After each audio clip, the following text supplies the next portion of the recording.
But irony is still too young, Patrick. Marami pa swayang pwedeng marating. Ikaw hindi ka ba nag-aalalang makaapekto sa career mo ang pagpapakasal mo? Halos lahat ng fans ninyo ay babae.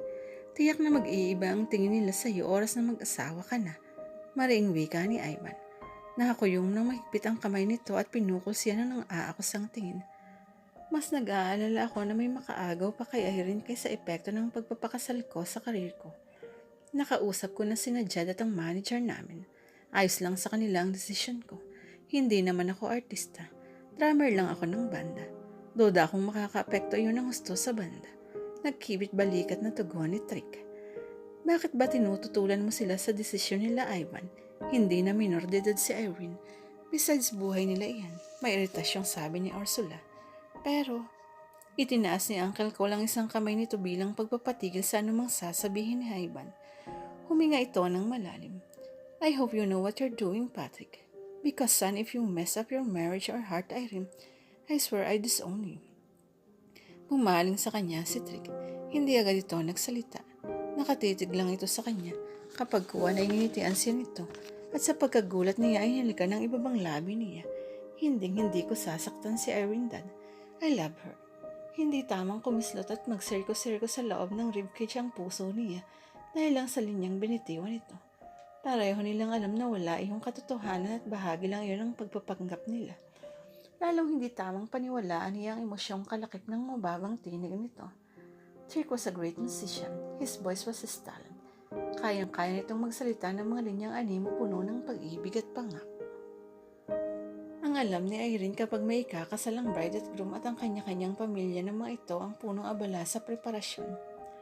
Pero sa kasal niya, kakaiba ang sitwasyon dahil ang pinakapunong abala, bukod kay Trick, at mas maraming ideya kung saan, paano at kailan gaganapin ang kasal nila ni Trick, ay ang kasamahan nito sa banda. Ang suwestyon nila ay ganapin ang seremonya ng kasal sa pulang buhangin. Memorable raw kasi yan dahil doon unang nabuksan ang pagkakaibigan nila ni Trick na nauwi sa pag-iibigan. Ang matakaw na si Aris naman ang naglistan at gumawa ng menu, kaya pawang mga paborito nitong pagkain ang nasa listahan. Tig-isa lang yata sila ni Trick nang naisuwestyon sa pagkain. Si Gabi naman ang nag-isip kung sino-sino ang mga kasali sa entourage, kaya pawang mga elitistang kilala ng pamilya nito ang ninong at ninang nila ni Trick. Si Jed ang nagrekomenda kung sino ang tatahin ng gown na isusuot niya. Siyempre ang mananahing tiyahin ng nobya nitong si Daria ang unang naisip nito. Ang manager ng banda na si Vito naman ang natoka sa mga bulaklak. Napamulagat si Rito. Sa kabila ng kagupuhan at kakasigan nito, ay isa pala itong miyembro ng federasyon. Naiinis siya kay Trick dahil windang na nga ang isip niya sa mga naririnig na opinyon, suwestyon at kuro-kuro ng mga kaibigan nito. Ay tila nais pa nito na lalo siyang mawindang. Kung umasta kasi ito ay magdemand sa oras niya ay animo tunay silang magnobyo. Una ay ginigiit nito na dapat ay lagi silang magkasama sa mga libreng oras nila para makarating sa kapatid nito na halos hindi na sila mapaghiwalay. Para na rin daw hindi nasubukan ni Ivan na makipagtagpo sa kanya. Pangalawa ay pinipilit din ito na hayaan niya itong kilalanin siya ng lubos and vice versa. Para bang kailangan pa nilang gawin niyon gayong halos kalahati yatang buhay nila ay nilaanan nila sa pagkilala sa isa't isa. Nang sitahin niya ito, sinabi nitong ang tinutukoy nitong mas malalim na pagkakilala sa isa't isa ay tungkol sa physical intimacy at hindi sa emotional o intellectual level. Kaya pala may't maya ay nakayakap at nakakbay o kaya yung nakahaligit sa kanya. Nang umangal siya na hindi na nila kailangan gawin niyon ay kinontra siya nito. Mas magiging madali raw para sa kanila ang umarting mahal nila ang isa't isa kung hindi siya napapatalan sa pagkagulat tuwing naglalambing ito sa kanya sa harap ng ibang tao. Pero ang duna niyang magsis higit pa sa pinagkasundoan nila. Ang inaakto nito na nagsimulang lumalim ng minsan ay giit nito na samahan siya nito sa pagsashopping niya. Para sa ibang babae, maaaring dream come true yun. Imagine having a man who would willingly to go shopping with you. Ngunit dahil ilang beses na rin siya nitong sinamahang mag-shopping, alam niyang ginawa lang nito dahil magpapatulong ilo itong bumili ng ireregalo para sa kasalukuyang kinalolo ko ang babae nito. Hindi niya binigyan pansin ang pagkainis niya sa ideyang may bago itong pinupormahan. Pilit niyang ipinaalala sa sarili na kunwari lang ang kasal nila at siya mismo ang nagbigay rito ng permisong makipagrelasyon sa iba kahit ikakasal na sila. Subalit ganun lang ang panggigilalas niya ng salip na sa mga regular boutique ay sa jewelry stores na binibilhan nito ng pangreregalo sa mga babae siya. Nito hilahin. Sa home decor and appliances sila nagpunta. Bakit gusto mong bumili tayo ng gamit sa bahay? Fully furnished naman ang condo unit mo. Aniyang labis ang pagtataka. Napagkasundoan nila na sa condominium unit nito sila titira sa buong durasyon ng year-long marriage nila. Kung malayo sila sa pamilya nito ay hindi mabibisto ang setup nila. Mas madalas din kasi ito sa Maynila dahil may binubuong bagong album ang banda nito. Pero masyadong panlalaki ang decorations at gamit ng condo ko. Pwede kong palitan para maging komportable ka ron. Kaya sige na, pumili ka na ng sopa. Lumingali nga ito bago lumapit sa isang lampset. How about this one? Red ang favorite color mo, diba? Inikutan ito na habang dinadama kung malambot ay yun. Pagkatapos ay nakangiting tinignan siya nito. What do you think, darling? Bagay ba ito sa living room natin? Natatawang umiling siya. Parang asawa niya ito na naghihintay ng pag-ayos sang ayon niya. Ipinasya niyang sakyan ng topak nito tulad mukhang naaaliw na rin ang salesman na lumapit sa kanila. Orange yan, hindi red, darling. Sa baka hindi kumasya sa budget natin kapag ganyan ang binili natin. Yun kayang pink, ang cute ng kulay, oh. Tinignan ito ang tinuturo niya. Nalukot ang mukha nito. Darling, masyado namang matingkad ang pagka-pink niyan. Masakit sa mata. Saka huwag mo intindihin ang price. Mapopromote naman na ako. Kaunting giling ko lang sa amo ko. Ibibigay na niya ang risk na hinihingi ko. Biro pa nito. Ang loko at gumiling nga na mo macho dancer sa club. Impituloy na tumawa ang mga sales ladies na pagdating pa lang nila ron ay kanina pa nakakilala na rito. Ikinawit na ang braso niya sa braso nito at hinila ito palayo. Tama na, darling, nakakahiya o. Malalaman nilang wala kang kag-grace-grace sa katawan. Doon na lang tayo sa kitchen utensils. Bumili tayo ng kutsilyo. Para mamputol ko rin sa kahibangan mo. Bakit ba kasi natin kailangang bumili ng gamit? Salang yung mga gamit mo. Sandali naman tayong magiging maagap na tinakpan nito ang isang kamay ng bibig niya. Nagpalinga-ilinga pa ito na anhin mo nag-aalang may makarinig sa kanya. Huwag mong bangitin dito yan. Baka mamaya may spy na ipinadala si Ayman. Mabubukon tayo. Sira. Tinapik niya ito sa tiyan. Hinalikan naman ito ng marinang ilong bago siya inakbayan. Kung ako sa Iban, hindi ko basta isusuko ang pagnanasa ako sa'yo. Kaya mabuti na yung nag-iingat. Ayokong maagaw ka uli niya. Kaswal na sabi nito. Umiti ito ng pilot sa kasi kinindatan. Tila hindi pa nakontento, pinisil pa nito ang baba niya. Pero hindi yung tumutugma sa seryosong ekspresyong nababasa niya sa mga mata nito. Trick, may pag-aaling lang ang sambit niya. Biglang nanlamig ang mga palad niya at bumilis ang tibok ng kanyang puso. Pumuntong hininga ito. Tumingala ito sa mga taong nakasungo mula sa railings ng second floor at kumakaway rito. Gumanti ito ng kaway at ngiti pero ramdam niya ang atensyon ng katawan nitong nakadikit sa tagiliran niya. Kapag kuwan ay binalik nito ang tingin sa kanya. I have 1 or 2 secrets to tell you, Irene. Pero hindi pa ngayon, saka na sa araw ng kasal natin. Makahulog ang sabi nito. Hindi na siya nagtanong pa. Nasaan bang gunting na yun? Aburido ng sabi ni Erin. Hinalughog niya ang mga drawer sa loob ng kwarto ni Trick. Inutusan siya nitong kunin ng gunting na gagamitin yung pangbukas ng count sa bagong TV set. Bumili ito ng bagong TV set para sa sala dahil nasa silid nito ang flat screen nito. Alam nito na pagising niya sa umaga ay nanonood agad siya ng balita. Alangan naman daw na tuwing umaga ay gambalain niya ang pagtulog nito para lang makapanood siya. Bumili rin ito ng bagong DVD player at mini component. Pati ang kama sa guest room na magiging silid niya ay pinalitan din ito at nagusto niya ang princess bed na nakita nila sa mall. Tinirnohan pa nito yun ng side tables at full stool na kasamang nakadisplay ng kama. Kahit anong pigil niya rito ay binili pa rin nito ang pulang lampset. Bumili rin sila ng bagong sala set at coffee table, mga flower-based cortina, dining set at kitchen utensils. Kailangan talaga nila yun sa mga gamit pang kusina dahil halos walang laman ng modernong kitchen ito. Hindi kasi talaga ito nagluluto. Madalas ay sa labas ito kumakain. Kung kumakain man ito sa bahay nito, madalas ay nagpapatiliber o bumibili ito ng pagkain sa labas. Ngunit ang ibang gamit na bilhin nito ay hindi naman na talaga kailangan. Hindi niya alam kung bakit napagtripan nitong maglaro ng bahay-bahayan. Pinapalipatan pa nito ang mga gamit nitong pinili pamandi ng interior designer na si Vito. Hati ang emosyon niya sa mga pinagagagawa ni Trick. Nakukonsumi siya dahil halos isang linggo na itong pinapaltos ang mga paa niya sa pagkari sa kanya sa iba't ibang department store para mamili.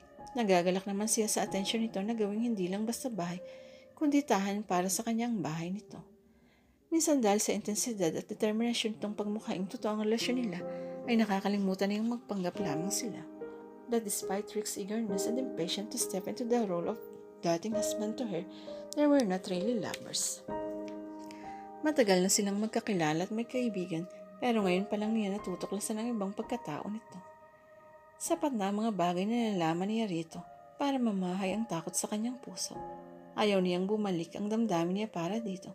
When she found herself in love with him, noong panahong natuklasan niyang ginagamit lang siya ni Ivan, noong panahong lugmok na lugmok siya sa dusa dahil sa magkasunod na pagkamatay ng mga magulang niya. Tandang-tanda pa niya kung paano siya tinuligsan ito noon nang sabihin niyang may pagtingin siya rito. Ayon dito ay hindi pagmamahal ang nararamdaman niya kundi labis na pagpapasalamat dahil sa pagdamay nito sa kanya. Kung iniisip daw niyang mahal siya nito kaya nito yung ginagawa ay mas tanga pa siya kaysa unang inaakala nito. Emotionally battered daw siya, parang sisiw na inaakalang ina ang pusang umaaruga at nang bigay ng hinahanap na init. Kapag nakabawi na raw siya at bumalik sa normal ang takbo ng kanyang isip, ay marirealize niyang hindi talaga siya nito mahal kundi tumatanaw lang siya ng utang na loob sa lahat ng ginawa nito. Sa kabila ng mahigpit na pagtutol nitong paniwalaan siya noon ay isang katotohanan ang nabunyag sa kanya. Kung igigit niya ang damdamin niya rito, walang dudang mawawala ito sa kanya. Gamit ang karunungan ng isang umiibig na babae, na hinuha niyang hindi siya paniniwalaan ito, kundi ayaw lang talaga siyang paniwalaan ito dahil walang katugon ng damdamin niya para dito. Hindi niya gustong saktan siya sa pag-amin niyon. Sinikap niyang takpan ng simpleng pagtingin kaibigan ng damdamin niya para dito hanggang sa muli nga silang magkalapit ni Ivan. Pansalang nakalimutan niya si Trix subalit ngayon na higit pa sa dati nilang pagkakalapit ang namamagitan sa kanila. Nangangamba siyang kapag natapos ang munting palabas nila ay hindi na rin makayanang gawin ang ginawa noon. Ang itanggi, ikubli at talikuran ng pag-ibig na hindi sinasadyang binubuhay ni Trix sa puso niya. Irene, nasa na yung gunting? Malakas na sabi ni Trix mula sa living room. Napabuga siya ng hininga. Hinili niya ang huling drawer sa side table sa kama nito. Nanggilala siya at nanlaki ang mga mata sa tumambad sa kanya. Isang naka-frame sa sketch na nakasimangot na mukha niyang nakapatong sa isa pang frame photo na mukha niyang taglay. Sa ilalim nila ay may dalawang makakapal na photo album, mga naninilaw na lumang papel at kung ano-anong basura. Nang pagkukunin niya, isa-isa ngayon ay natuklasan niyang gamit niya ngayon na itinapon na niya o matagal nang nawawala. Nanginginig ang kamay na binuklat niya ang unang photo album. Sa likod ng isip niya ay naroon ang kasagutan sa pagtataka at pagkagulat na inisyal na naghari sa kanya. Karamihan sa mga litratong iyon ay may kopya siya. Kasama niya sa mga litrato ang mama niya at mga miyembro ng pamilya Stratton. May ilang kasama lang niya si Trick at may ilang solo lang niya. Subalit mayroon din hindi niya alam na nakuhanan pala siya ng kamera. Tulad noong dibo niya. Nakatawa siya at hindi nakikita sa litratong kausap hagawang kipkip sa dibdib ang isang bungkos ng bulaklak. Ito sa candied chest. Malakas ang kutob niyang si Trick mismo ang kumuha niyon. Nalilito siya kung alin ang unang datampot sa mga bagay na nasa harap niya.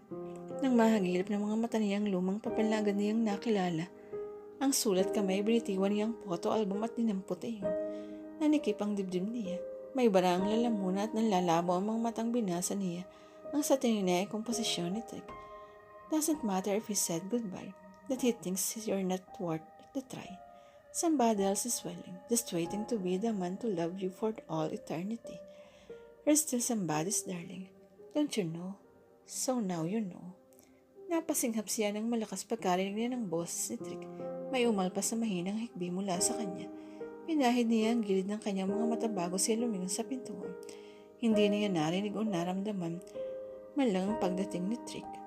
Kung nanikip ang dibdib niya dahil sa mga nakita niya sa drawer nito, ay nakabakas naman ang ekspresyon ng mukha nito na nagbabadya na tuluyang umagaw sa hininga niya. Hindi pa nito kailanman nakita ang talunan katulad ng nakikita niya rito ng mga sandaling iyon. Lumapit ito sa kanya. Sinamsam nito ang mga abubot at inilabas niya yun mula sa drawer. Bakit hindi mo ito sinabi sa akin? Bakit hinayaan mo akong isipin na wala kang anumang nararamdaman sa akin nung malaman mo? Dahil hindi ko kailangan ng awa o pasasalamat mo. Mas mabuting talikuran ko ang inaakala mong damdamin mo para sa akin kaysa umasa ako sa kasinungaling noon. Tama naman ako, diba? Ilang buwan lang pagkatapos mong sabihing mahal mo ako, bumalik din uli ang pagmamahal mo kay Ivan. Hindi ako namamalimos ang pagmamahal sa'yo, tulad ng ginawa mo sa kanya. Wika nito sa malamig na boses. Waring nakabawi na ito sa pansumandaling na wala ng lakas. Tinitigan niya ang animo bato sa katigasan at kalamigan ng mukha nito. Natitiniyak niya kung sasalubungin lamang ng mga mata nito ang mga mata niya, ay makikita niyang magkahalong emosyon nito. She was such a proud, strong, independent man. Yung siguro ang epekto rito dahil mula pagkabata ay mas pinapabura ng mga magulang nito ang dalawang nakatatandang kapatid nito. Sa halip na paulit-ulit na mabigo sa pagsisikap na matumbasan ng husay at galing sa nakatatandang kapatid nang sa ganun ay matanggap din ang parehong atensyon at pagmamahal ng magulang. Mas pinili na nitong paniwalain ang sariling hindi nito kailangan ang atensyon at pagmamahal. Ganun din ang ginawa nito pagdating sa pagharap sa damdaming natuklasan para sa kanya. Sa halip na kipagpaligsahan kay Ivan o pagtiyaga ng mga sa palagay nito ay tirang pag-ibig niyang hindi dapat tanggapin ng kapatid nito, minabunit na nitong ignorahin ang damdamin niya.